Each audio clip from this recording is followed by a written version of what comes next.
হে ব্যাসদেব, কি হয়েছে তোমার? তুমি মানবো না কেন? তুমি তো সাধু। সাধুর তো কদাপি দুঃখ গ্রাস করতে নেই।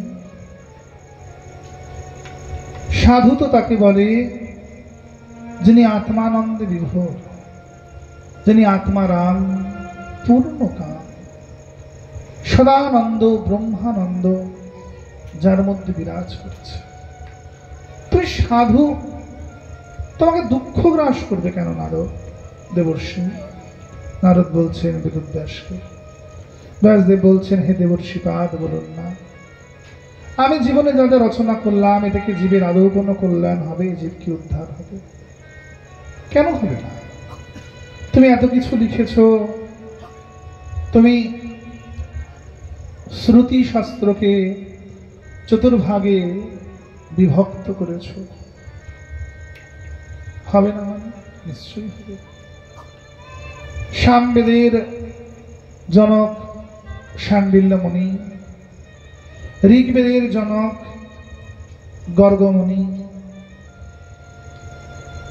অথর্ববেদের জনক জাবাল ঋষি, সে জাবাল ঋষির জামাতা তুমি। এই প্রতিটি বেদকে তুমি সুন্দর করে শ্রুতি শাস্ত্রকে লিপিবদ্ধ করলে জীব কল্যাণের জন্য। মহাভারত আদি কত গ্রন্থ লিখেছ, শিবপুরাণ, মার্কেন্ডীয় পুরাণ, কত পুরাণ। জীবের এতে কল্যাণ হবে না? হে দেবর্ষি নারদ, আপনি তো শুধু দেবতা নন, আপনি তো দেবতা হয়েও ঋষি, আপনি দেবর্ষি। যেখানে সকল দেবতারা স্বর্গলোকে বসে সমরস পান করে, সেখানে আপনি বিনার প্রেমজোর হাতে নাম সংকীর্তনের রত। আপনি বলুন না, আমি জীবনে যা যা লিখেছি তাতে কি আদেও জীবের কোনো কল্যাণ হবে? এটা কি জীব উদ্ধার প্রাপ্ত হবে? বলুন। দেবর্ষি নারদ বললেন না, হে বেদব্যাস, তুমি জীবনে যা যা লিখেছ এতে জীবের মনোরঞ্জন হবে, মনোমন্থন হবে না। মনোরঞ্জন হওয়ার বস্তু এ জগতে কম নাই। কেউ আধুনিক গান শুনে মনোরঞ্জন করে, তো কেউ সিনেমা দেখে, কেউ সিরিয়াল দেখে মনোরঞ্জন করে, তো কেউ পাড়ার মোড়ে পুরুষরা একত্রিত হয়ে বসে তাস পিঠে। বাচ্চা ছেলেরা মোবাইলে গেম খেলে মনোরঞ্জন করে, তো মায়েরা গোল হয়ে বসে শাশুড়ি ননদের নামে পাঁচাল পেরে। এক একজনের মনোরঞ্জনের সাধন এক এক রকম, কিন্তু এতে মনোমন্থন হয় কি? এতে মনোমন্থন। বেদে তুমি কি লিখেছ? পুত্র নাই, পুত্র কামিষ্ট যোগ্য করো। অর্থ নাই, লক্ষ্যের যোগ্য করো, কুবেরের যোগ্য করো। জীবনে কষ্ট, নবগ্রহ যাগ করো। মহাভারত আদিতে সকাম যজ্ঞের কথা লিখেছ তুমি বেদব্যাস, অশ্বমেধ যজ্ঞের কথা লিখেছ, গোমেধ যজ্ঞের কথা লিখেছ। এতে জীবের কল্যাণ হবে না। এমন কিছু রচনা করো যার দ্বারা জীব পঞ্চম পুরুষার্থ কৃষ্ণ ভক্তি লাভ করতে পারে। তাতেই জীবের প্রকৃত মনোমন্থন হবে, কল্যাণ হবে। বেদব্যাস বললেন, আমি কি পারবো? কেন পারবে না? আপনি তো জানেন আমার বাবা ব্রাহ্মণ হলেও আমার মা শূদ্রাণী। আমার বাবা পরাশর মুনি, মাকে মা হচ্ছেন স্বর্গের শাপভ্রষ্ট নর্তকী আদ্রিকা, যিনি মৎস্যের গর্ভ থেকে জন্মগ্রহণ করেছেন। মাছের পেট থেকে দুজন জন্মালেন, একটি পুরুষ একটি নারী। পেলেন কে? একটি জেলে ধীবর রাজ। নিয়ে গিয়ে দিলেন কাকে? বিরাট রাজ্যের রাজাকে। রাজা ছেলেটাকে রেখে দিলেন, কন্যাটাকে রাখলেন না, কন্যাটাকে ফেরত দিয়ে দিলেন।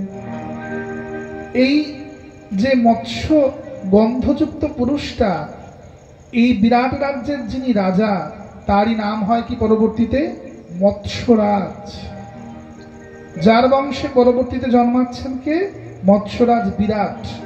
এই বিরাটের আবার দুই, এক কন্যা এক পুত্র, উত্তর আর উত্তরা।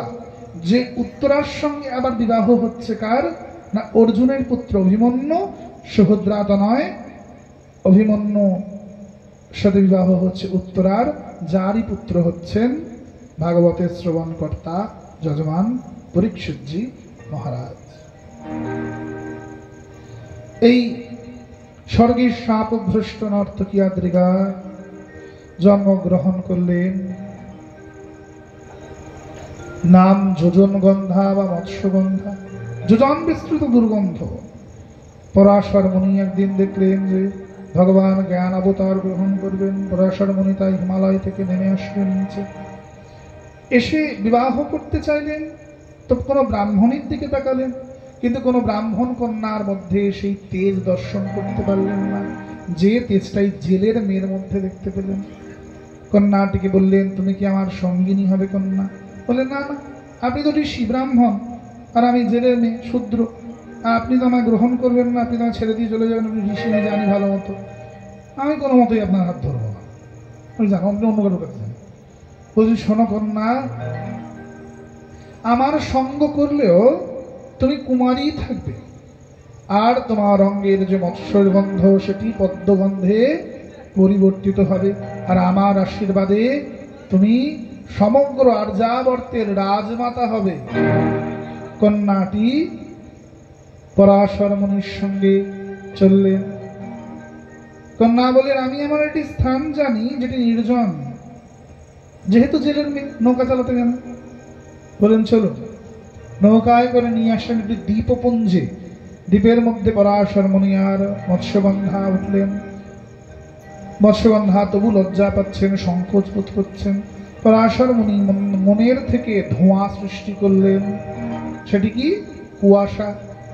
কুয়াশার সৃজন হলো। পরাশর মুনি আর মা মৎস্যগন্ধা সেখানে মিলিত হলেন। এই যেটাকে আজকে আমরা সায়েন্সের ভাষায় গ্লেসিয়ার বলছি, যে বরফ থেকে যে ধোঁয়াটি নেমে এসে নদীর চরকে ঢেকে দেয় পাহাড়ি অঞ্চলে, এটি পরাশর মুনির সৃষ্টি। এই দ্বীপপুঞ্জের মধ্যে মিলিত হলেন মা মৎস্যগন্ধা এবং পরাশর মুনি। দ্বীপের মধ্যে একটি পুরুষ সন্তান জন্মালো, গাত্রবর্ণটা কালো, তাই নাম হলো কৃষ্ণ। দ্বীপের মধ্যে জন্ম হয়েছে, তাই নাম হলো দ্বৈপায়ন।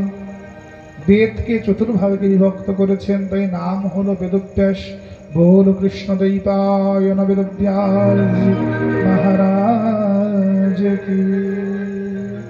बोल भागवत रचयिता समग्र शास्त्र प्रवक्ता श्री महामुनि वेदव्यास की। সনাতন ধর্মের আদি গুরু বেদব্যাস নারদকে বলছেন, আপনি তো জানেন বাবা ব্রাহ্মণ, মা শূদ্র, তাহলে হিসাবে আমি কি? আমি চণ্ডাল, আমি বর্ণ সংকর, আমার দ্বারা সংসারের কোনো সুকার্য উৎপাদিত হবে না। যদি ব্রাহ্মণের দুটি শ্লোককে দেখি, কোনোটাতেই কিন্তু বেদব্যাসী ব্রাহ্মণ না। প্রথম,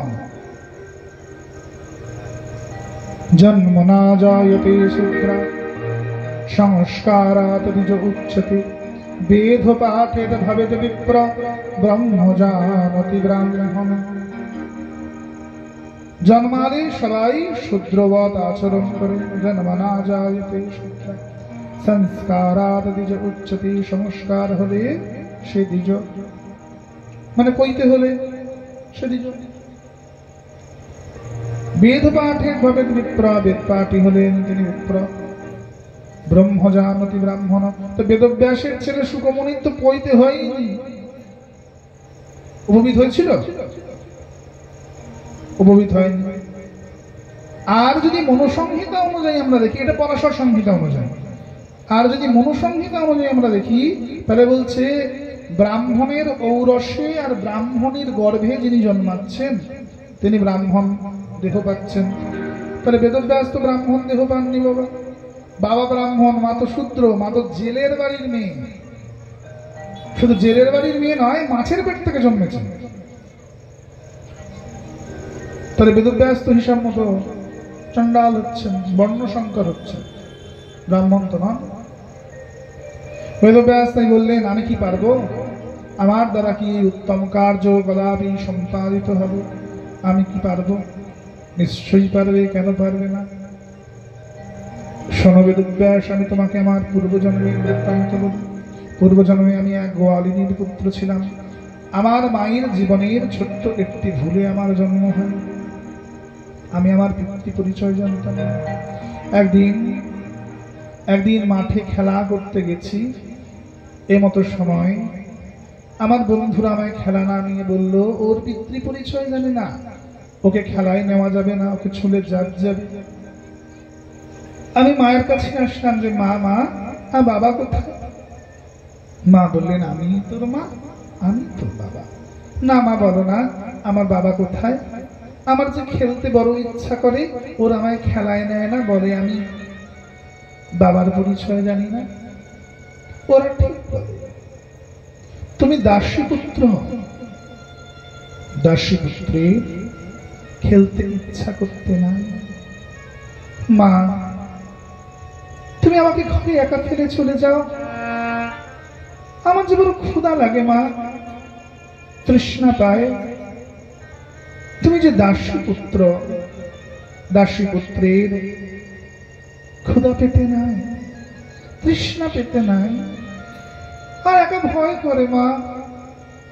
পুত্র, তুই বড় হয়ে গেছো না? এখন তোমার 5 বছর বয়স। জানো বেদব্যাস, মায়ের বলা এই কথাগুলো আমি আমার জীবনের বেদ বাক্য বলে মনে করেছিলাম। কিন্তু গোবিন্দের কৃপা কখন কার উপর কিভাবে বর্ষিত হয়, তিনি ব্যতীত এ জগতে কেউ বলতে পারেন না। একদিন ঘরে একাকী বসে আছি আমি, গবাক্ষ দ্বারে মুখ দিয়ে। দূরে আমার সখারা খেলা করছে। মা আমাকে দরজা তালা বন্ধ করে গেছে, পাছে খেলতে যাই, পাছে সখাদের সাথে মারপিট হয়। এমন সময় কোথা থেকে 4 জন ঋষি বালক নেমে এলেন, আমারই মতো বয়স, পরনে কিচ্ছু নাই। আমার তো তবু গায়ে একটু ছেঁড়া ফাটা আছে, এদের গায়ে কিচ্ছু নাই।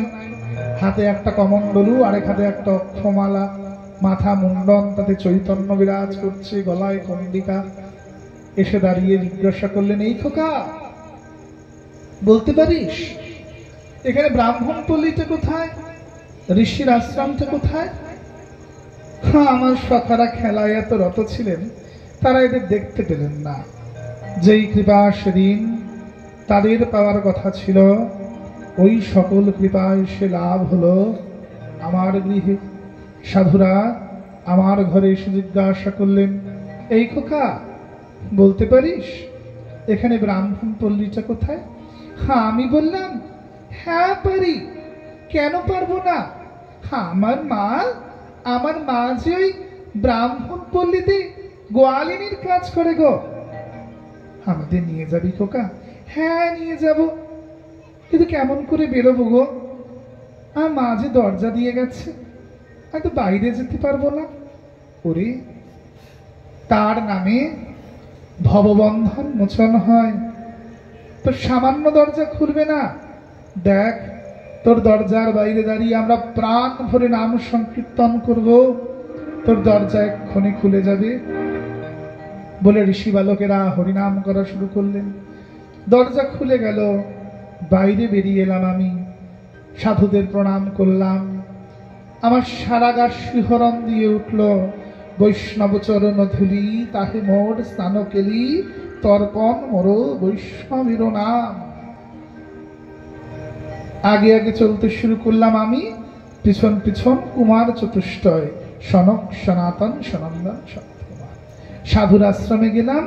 সাধু আমাকে দেখে খুব খুশি হলেন। হ্যাঁ রে খোকা, তুই এদেরকে পথ ছিনিয়ে নিয়ে এসেছিস? তুই এদের পথ ছিনিয়ে এনেছিস খোকা? আমি বললাম, হ্যাঁ। সাধু আমাকে কোলে তুলে নিলেন। এই দেখে আমার সখারা, যারা এতক্ষণ খেলায় রত ছিল, যারা এতক্ষণ এই ঋষিদেরকে সাধুর আশ্রম দেখিয়ে দেননি, তারা আমাকে ঠিক দেখতে পেল। তারা বলল, গুরুদেব, ওকে কোলে নিয়েছেন, নামান। ও বাবার পরিচয় জানে না, ওকে ছুঁলে জাত যাবে যে। সাধুবর ধমক দিয়ে বললেন, ছি, এই শিখেছো তোমরা? দেখতে পেলে না ও বৈষ্ণব সেবা করেছে?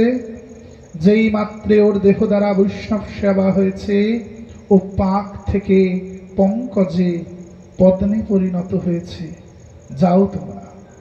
আমাকে আদর করে বললেন, হ্যাঁ রে খোকা, তুই আমার আশ্রম চিনলি কেমন করে? কোথায় থাকিস তুই?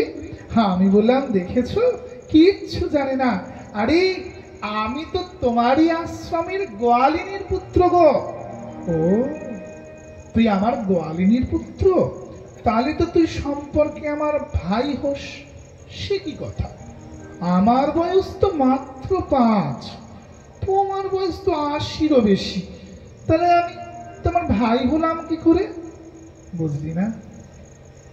তোর মা সারাদিন আশ্রমের যাবতীয় কর্ম করে, গঙ্গা থেকে জল আনে, পুষ্পচয়ন করে, আশ্রম সংস্কার করে, গোয়াল পরিষ্কার করে, গোমাতাকে বাছুরকে স্নান করায়, তাদেরকে বিচুলি খেতে দেয়।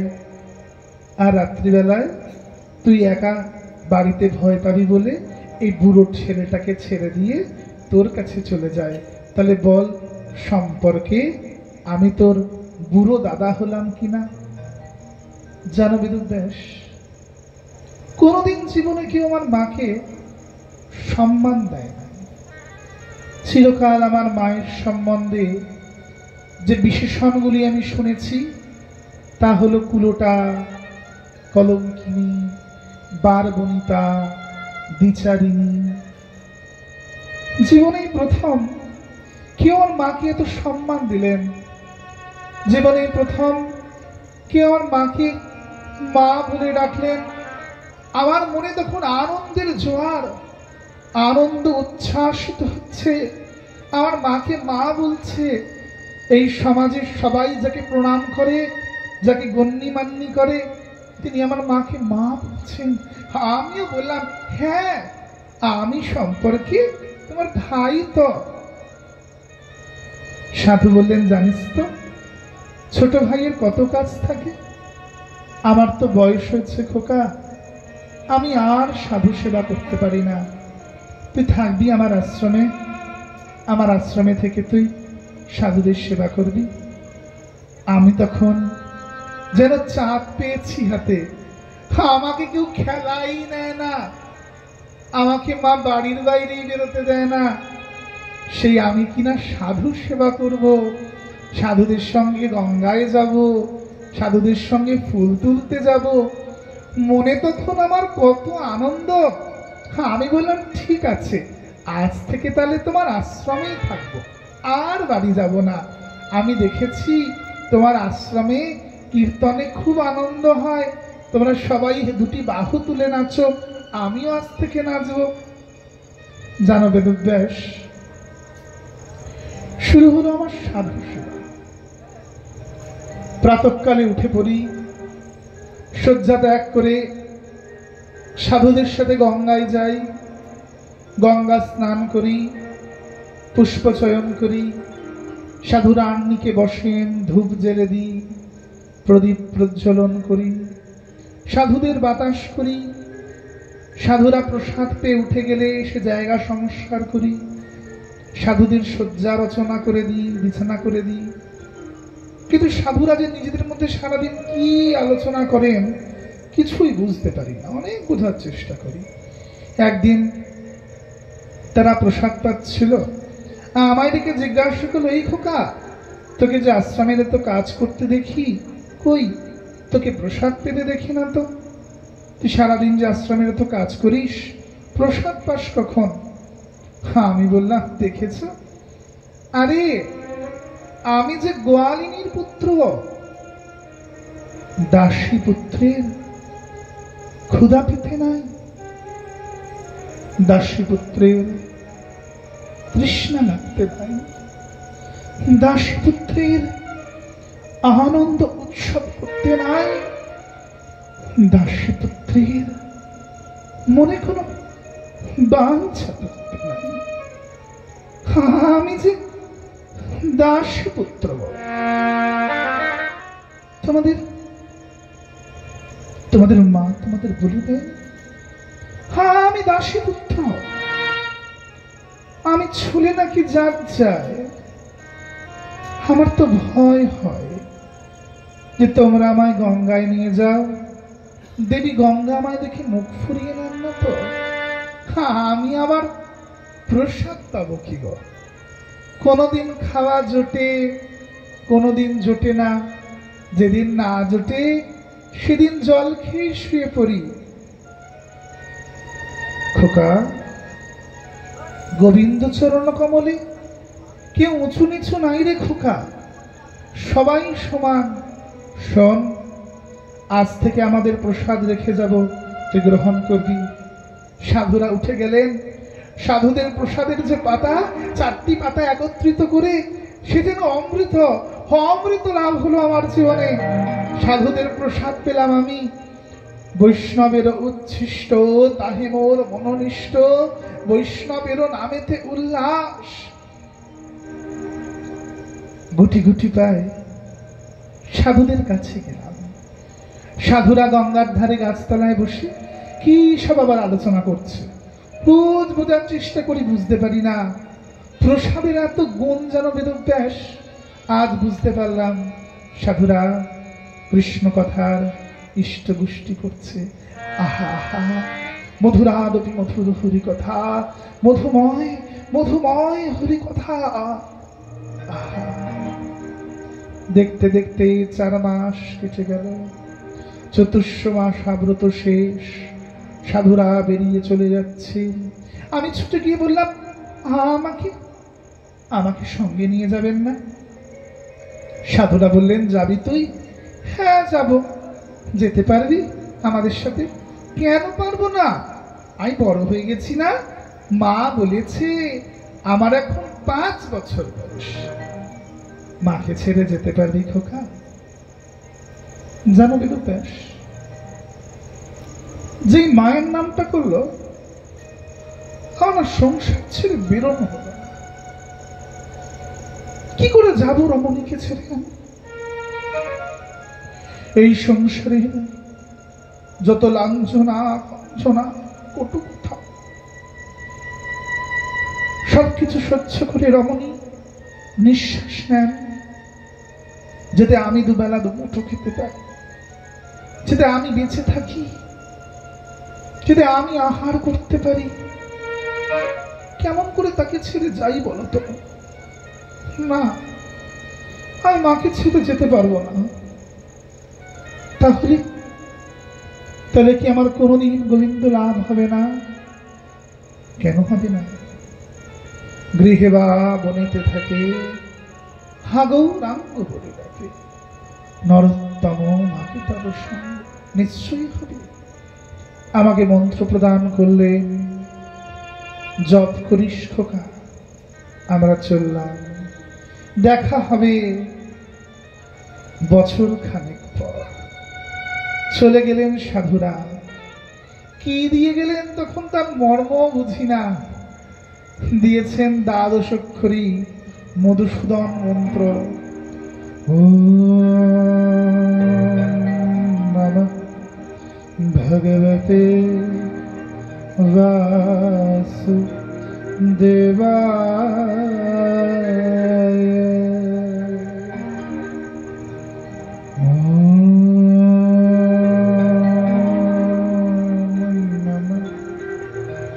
ভগবতে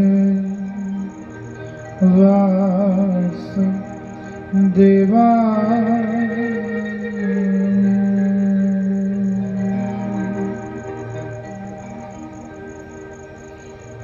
শুরু হলো আমার মন্ত্র জপ।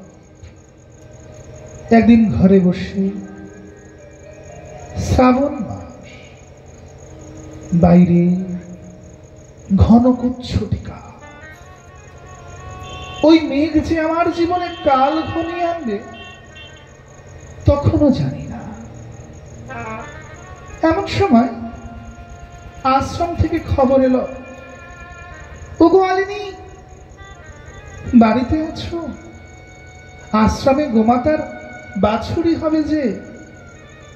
মা বলল, খোকা তুই থাক, আমি একটু পরেই চলে আসবো। ঝড় মাথায় করে মা বেরোলেন। দুপুর থেকে সন্ধ্যা ঘনালো, মা এলেন না। শ্রাবণ মাস, অমাবস্যা, বাইরে ঘন মেঘ, প্রলয় ঝঞ্ঝা, ভুবন দোলাচ্ছে প্রলয়। ঝড়ে পর্ণকুটির ভেঙে উড়ে যায়। মা মা আসেন কেন? একবার ঘর, একবার বাড়ি, একবার ঘর, একবার বাড়ি। মা মা আসে না কেন? মা আসছেন না কেন? আবার ঘর, আবার বাহির, আবার ঘর, আবার গাহির। আরো এক প্রহর কেটে গেল, আরো এক প্রহর কেটে গেল। সন্ধ্যা থেকে মধ্যরাত। আর আর ধৈর্য ধরল না। ছুটলাম মাঠের মাঝখান দিয়ে। কোথায় মা আছে খুঁজে বের করব। ছুটতে ছুটতে যাচ্ছি। মাঠের মাঝে কিসে যেন একটা হুচুট খেয়ে পড়েছি। স্পর্শ করে বুঝলাম মনুষ্য দেহ। শুধু মনুষ্য দেহ নয়, এটি রমণীর দেহ। কে তুমি? কে তুমি মা? এই প্রলয় অন্ধকারে, এই ঘন ঝঞ্ঝায় কেন পড়ে আছো অমাক অন্তরে? তোমার সর্বাঙ্গ যে ভিজে যায় কর্দমাক্ত। কে তুমি মাতা? ওঠো, কথা বলো। কে তুমি? ওঠো মা, বলো, কথা বলো মা। তোমার হাত দুটো ধরে মনে হচ্ছে এই হস্তকমল আমার বড় চেনা। রমণীর ওষ্ঠ অধর ধরে মনে হচ্ছে যেনই অধর দ্বারা তিনি আমায় নিত্য চুম্বন করে। কে তুমি? কথা বললো না কেন? একবার কথা বলো না। কে তুমি গো? একবার বলো না। একটু ওঠো না গো, একবার বলো কে তুমি? তোমার দুটো হাত আমার বড় চেনা। যেন ওই হাত আমার মাথায় রেখে তুমি রোজ আমায় আশীর্বাদ করো। অনেক বড় হও খোকা, অনেক বড় হও। তুমি বড় হলে আমার আর কষ্ট থাকবে না। তোমার স্তন যুগল আমার বড় চেনা। যেন স্তন পান করে আমার মেরুদণ্ড সোজা হয়েছে। একবার কথা বলো না। একবার বলো না তুমি কে? একবার কথা বলো, বলো না। তোমার অঙ্ক, তোমার কোল যেন এ কোলে মাথা রেখে শুলে আমি স্বর্গ সুখ অনুভব করি। তোমার চরণ আর বড় চেনা। তুই কে মাতা? হে প্রভু, একবার অমা নিশা ঘন পুচ্ছ টিকা প্রলয় আধার দর্শন নাহি তাই। একবার একবার বিদ্যুৎ চমকান। আমি দেখতে চাই যে রমণীটিকে। একবার বিদ্যুৎ চমকান। বিদ্যুৎ চমকে উঠল। দেখলাম মায়ের নিথর দেহটা পড়ে আছে। মা ওঠো মা, কি হয়েছে তোমার? ওঠো মা, ওঠো, কথা বলো। ওঠো মা। মা ওঠে না। কি হয়েছে মা? বলো মা, বলো। প্রভু আরেকবার, আরেকবার বিদ্যুৎ চমকান। আমি দেখতে চাই আমার মায়ের কি হয়েছে। বিদ্যুৎ চমকে উঠল। দেখলাম মায়ের পায়ের কাছে, আমার মায়ের পায়ের কাছে হ্যাঁ, একটা কালকে উঠে বসে আছে, মাথা নাড়াচ্ছে ফনা তুলে, যেন আমায় বলছে, রে তোর মা নাই রে, তোর মা কালের ঘুম ঘুমিয়েছে খোকা, তোর মা আর খোকা বলি ডাকবে না। মা, তুই আমায় ছেড়ে চলে গেলে, মা গো, তুই আমায় পরিত্যাগ করে চলে গেলে। যদি তুমি নাই বা থাকবে, তবে প্রাণ রেখে কি করব? ছুটলাম ভাগীরথীর তীরে প্রাণ দেব বলে। কে যেন একটা ডেকে উঠল, খোকা খোকা, আত্মহত্যা করিস না খোকা, আত্মহত্যা মহাপাপ, নরকে গমন, আত্মহত্যা করিস না। যার কেউ নাই, তার আমার গোবিন্দ আছে। বন্দে বিষ্ণু ভবভয়হরণম সর্বলোকৈকনাথম। যার কেউ নাই, তার আমার গোবিন্দ আছে। গুরুদেবের দেওয়া মন্ত্র জপ কর, সব পাবি, সব পাবি। শুরু হলো আমার মন্ত্র জপ। গঙ্গার তীরে বটবৃক্ষ তরে মন্ত্র জপ করতে বসলাম। ও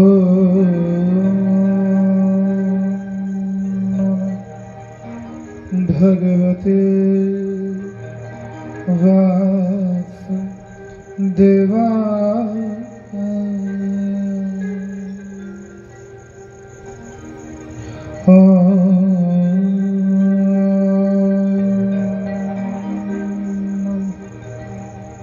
ভগবতে বাসুদেবায়।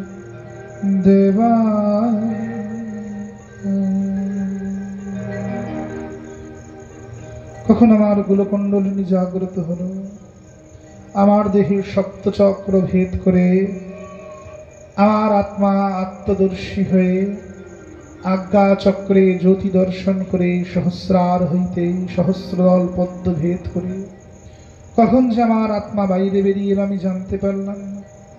যখন বাইরে বেরিয়ে এলাম, সেই কুমার চতুষ্টয় সনক সনাতন সনন্দন সনত কুমার, এসেছিস খোকা, এসেছিস?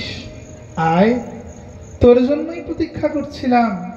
আয় খোকা, চল, তোকে আমাদের পিতার কাছে নিয়ে যাব। নিয়ে আসলেন আমায় পিতামহ ব্রহ্মার কাছে। ব্রহ্মাজি দেখলেন আমার মুখের হরিনাম বন্ধ হচ্ছে না, আমি অনর্গল হরিনাম করছি। তে ব্রহ্মা আমার নাম রাখলেন নারদ, যাকে রোধ করা যায় না। শুনলে তো বেদব্যাস, পিতৃ পরিচয়হীন পুত্র থেকে আমি কেমন করে আজ দেবঋষি নারদ হয়েছি। তুমিও চাইলে পারবে। তুমি এই চতুশ্লোকী ভাগবত আমি তোমাকে উপদেশ করছি, যে চতুশ্লোকী ভাগবত ভগবান ব্রহ্মাকে দিয়েছিলেন সৃষ্টির আদিতে। ব্রহ্মা দিয়েছেন সনকাদি ঋষিদের, তাদের থেকে লাভ করেছিলাম আমি, আজ আমি তোমায় দিচ্ছি। তুমি এই চতুশ্লোকী ভাগবতকে মন্থন করে ১৮ সহস্র শ্লোক রচনা করবে। বেদব্যাস শ্যামাপ্রাস আশ্রমে থেকে চললেন আরো গভীর অরণ্য গিরি পর্বতের দিকে। রচনা করবেন কে? বেদব্যাস তো বলবেন, মন্থন করবেন, ধ্যানস্থ হয়ে যাবেন। লিখবে কে? ডাকা হলো কাকে? সিদ্ধিদাতা গণেশকে। তো সকল পূজনের পূর্বেই তার পূজা করা হয়। एकदंत महाकाय कोटि सूर्य समप्रभ निर्विघ्नं कुरु मे देव सर्वकार्येषु सर्वदा। সকল দেবগণই গোবিন্দ লীলার সহায়ক, শুধু ফারাক একটা, তুমি তাদেরকে সকাম রূপে দেখো না নিষ্কাম রূপে। ভগবান গণেশ হাল কাটা লিখতে আসেন না, তিনি ভগবানের লীলা রচনা করেন। অক্ষয় তৃতীয়ার দিবস, ওটা তোমরা বেছে নিয়েছো হাল কাটার জন্য, ওটা আসলে বিদ্যা প্রারম্ভের দিবস বা বিদ্যাধ্যয়নের দিবস, গ্রন্থাধ্যয়নের দিবস। মহামুনি বেদব্যাসের কাছে নারদজি গ্রন্থ রচনা প্রারম্ভ করলেন। কোথায়? ব্যাস গুম্ফায়। বদ্রীনাথ থেকে মানাগ্রামের দিকে যেতে গেলে, যেদিকে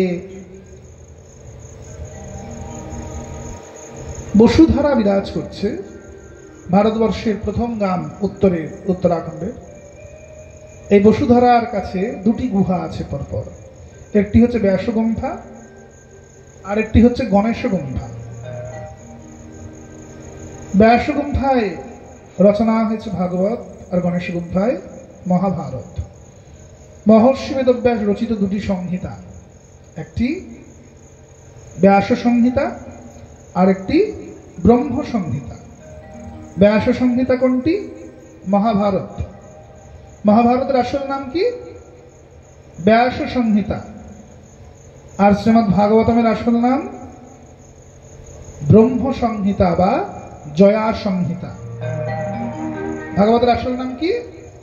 ব্রহ্ম সংহিতা বা জয়া সংহিতা। দেখবেন প্রতিটা অধ্যায়ের শেষে লেখা হয়েছে ব্রহ্ম সংহিতায়ম শ্রীমদ্ ভাগবত মহাপুরাণে বেদব্যাস সংবাদে বলে লেখা হচ্ছে, বুঝছে না?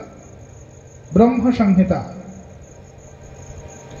রচনা শুরু করলেন গণেশজি।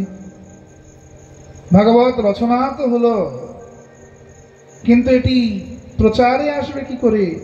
প্রচারের জন্য কি চাই? প্রচারের জন্য চাই একটি পরিচিত মুখ। আর এই পরিচিত মুখটিকে, সব থেকে পরিচিত মুখ আমাদের কাছে কে? রাজা। রাজার থেকে বেশি আলোচিত বিষয় দ্বিতীয় নাই। রাজাই হচ্ছেন সবচাইতে পরিচিত মুখ এবং আলোচ্য ব্যক্তি। রাজা পরীক্ষিত হচ্ছেন এই অ্যাডভার্টাইজমেন্টের, বিজ্ঞাপনের এই অভিনেতা, যিনি জগৎ পাবন করার জন্য ব্রহ্মভিশাপ গ্রহণ করছেন।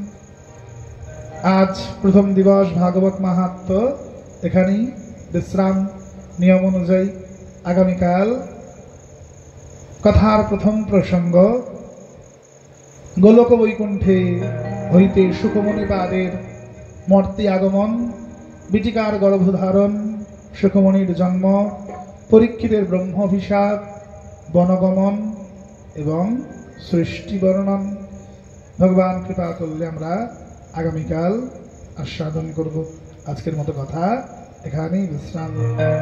বলো শ্রীমদ্ ভাগবত মহাপুরাণ কি। আরতি যে করবে, আরতি গুছিয়ে রাখো। ছেড়ে দাও।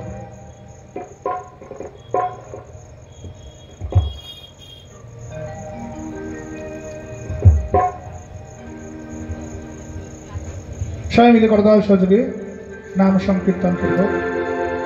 এটি ঘোষণা,